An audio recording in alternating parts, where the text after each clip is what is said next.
નમસ્કાર મિત્રો, પર્દાફાશમાં ફરી એકવાર સૌનું સ્વાગત છે ને હું છું ભૂપેન્દ્રસિંહ રાવલ. મિત્રો, હમણાં ઉત્તર પ્રદેશના મુખ્યમંત્રી યોગી આદિત્યનાથે એક સ્ટેટમેન્ટ આપ્યું છે. હમણાં જે આપણે રામ મંદિરમાં બધી ચોરીઓ થઈ એના વિશે જે હોબાળો ચાલી રહ્યો છે એના વિશે એમણે એવું સ્ટેટમેન્ટ આપ્યું કે જેણે દાન નથી આપ્યું એ લોકો હોબાળો કરે છે, બોલ કરે છે.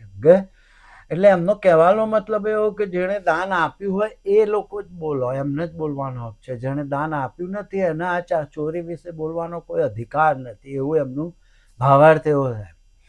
એટલે એમાં ઘણા અમારા નવરી બજાર એનઆરઆઈ ડોસલાઓ પણ કૂદી પડ્યા. હા, અમે યોગી આદિત્યનાથની વાત સાથે સહમત છીએ. હવે મારું એ કહેવું છે કે આ મંદિરની બાબતમાં ચોરી થઈ છે, ઘણી બધી ચોરી થઈ છે. તો એ ચોરી બાબત એક જેણે દાન આપ્યું હોય એણે જ બોલવાનું, બીજા કોઈએ નહીં બોલવાનું, એવું કયા બંધારણમાં લખેલું છે, કયા વેદોમાં લખેલું છે કે જેના ઘેર ચોરી થઈ હોય એ જ બોલે, બીજાથી ના બોલાય? જેના પૈસા ચોરાયા હોય એ જ બોલે, બીજાથી ના બોલાય? એવું તો કોઈ બંધારણમાં હોતું નથી.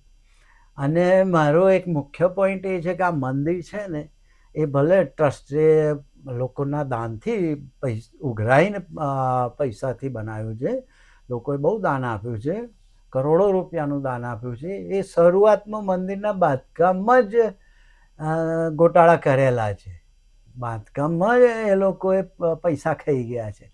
પછી જમીન લીધી એમાંય પૈસા ખાઈ ગયા છે. 7 મિનિટ પછી દસ્તાવેજ બીજો થાય છે અને એમાં 18 કરોડ નો અલગ રીતે દસ્તાવેજ થઈ જાય છે. 2 કરોડનો દસ્તાવેજ થાય, 7 મિનિટ પછી 18 કરોડનો થાય છે. સાક્ષીઓ એના જ, એટલે 16 કરોડની લૂંટ તો એમાં જ થઈ છે.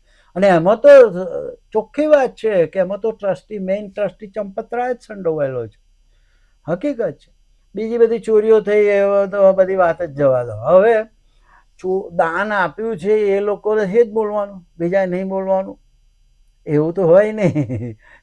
બીજું મારું કહેવું એ છે કે આ મંદિર ભલે એ લોકોના દાન વડે બનાવ્યું, સરકારી પૈસે નથી બનાવ્યું, પણ મંદિર બનાવ્યા પછી એ રાષ્ટ્રને અર્પણ થાય છે, એટલે એ રાષ્ટ્રની મિલકત થઈ જાય. તો રાષ્ટ્રની મિલકતમાં ચોરી થતી હોય ને ગોટાળા થતા હોય તો રાષ્ટ્રનો કોઈ પણ માણસ બોલી શકે અને વાંધો ઉઠાવી શકે. આ મંદિર કોઈ ચલો એ ટ્રસ્ટની માલિકીનું કે ચંપતરાયની માલિકીનું હોય તો ચલો ચોરી થાય, કોઈ કહેતું નથી. કોઈના ઘરમાં ચોરી થાય છે તો અડોસ પડોશ વાળા બૂમો પાડતા હોય છે કે ભાઈ આના ત્યાં ચોરી થઈ, કહેતા હોય, વિરોધ કરતા હોય છે. કોણ નથી કરતું? ગામમાં ચોરી થાય તો ગામના લોકો બૂમો પાડતા હોય, ભલે એમને દાન ના આપ્યું હોય. પણ આ તો રાષ્ટ્રનું અર્પણ કરેલું મંદિર છે. એકવાર મંદિર બની ગયું પછી રાષ્ટ્રને સમર્પિત કરવામાં આવે છે, તો પછી રાષ્ટ્રનો કોઈ પણ માણસ બોલી શકે ને. તો બીજું મારી એક દલીલ એવી પણ છે કે 1000 વર્ષ પહેલા મોહમ્મદ ગઝની આવે અને સોમનાથ મંદિરમાં લૂંટ મચાઈ ગયો અને બધું કરોડો રૂપિયાનું, અબજો રૂપિયાનું અત્યારે તો થાય, જળ ઝવેરાત ને સોનું ચોરી ગયું. તો આજે બૂમો શું કરવા તમે પાડો છો કે મોહમ્મદ ગઝની લૂંટી ગયો? હિન્દુ મુસ્લિમ કરવા તમે બૂમો પાડો છો, એવું થયું? હવે યોગી આદિત્યનાથને મારે કેવું છે કે તમે જ બૂમો પાડતા હોય છો કે મોગલો મંદિરો લૂંટી ગયા, ગજની લૂંટી ગયો, મંદિરો તોડી નાખ્યા ને એવી બૂમો પાડો છો. શું કરવા પાડો? તમે દાન આલેલું છે એમાં? તમે ક્યાં દાન આલ્યું? 1000 વર્ષ પહેલા તો કોઈ હતું જ નહીં. અત્યારના ભારતનો કોઈ માણસ એ વખતે હતો નહીં. એ સોલંકી રાજાઓએ બનાવ્યો, ગમે તે રાજાઓએ બનાવ્યું અને ગજની લૂંટી ગયો, જે પણ રાજાએ બનાવ્યું. એના પછી કુમારપાળ રાજાએ બનાવ્યું એ તો મને ખબર છે. બરોબર. તો એ મંદિરમાં તમે કે મેં દાન તો આપ્યું નથી અને ગજની લૂંટી ગયો, તો તમારે શું ચિંતા? શું કરવા બોલો છો તમે અત્યારે? તમે એમાં દાન તો આલ્યું નથી, શું કરવા બોલો છો? મોગલોએ મંદિરો લૂંટ તોડી નાખ્યા અને તોડ્યા હશે એટલે માંથી માલ મિલકત લઈ ગયા હશે, ચલો ને. તો મોગલોના જમાનામાં જ આપણે તો દાન આલવા ગયા નહીં આરએસએસ વાળા આપવા ગયા, નહીં ભાજપ વાળા આપવા ગયા, નહીં વિશ્વ હિન્દુ પરિષદ વાળા આપવા ગયા, નહીં અત્યારનો કોઈ હિન્દુ આપવા ગયો, નહીં હું આપવા ગયો, નહીં તમે આપવા ગયા.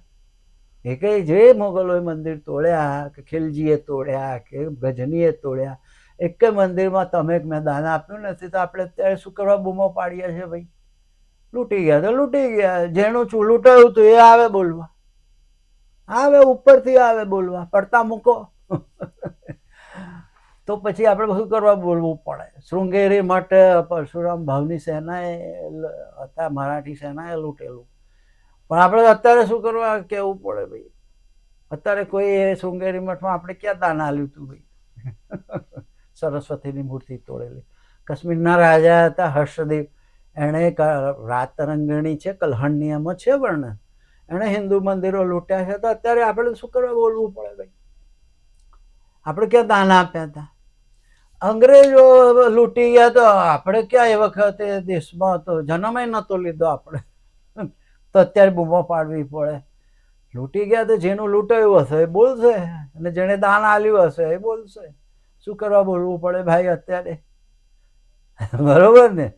એટલે યોગી આદિત્યનાથને મારે એ જ કહેવું છે, કોઈ મેસેજ પહોંચાડજો કે સોમનાથ મંદિર વિશે પછી આપણને બોલવાનો હક નથી યાર. કારણ કે એ વખતે આપણે સોમનાથ મંદિરમાં દાન નહીં આપ્યું, મોગલોએ મંદિરો લૂંટ્યા એમાં આપણે દાન નહીં આપ્યું, તો આપણે બોલવાનો હક જ નથી. સાચી વાત છે કે ખોટી વાત છે?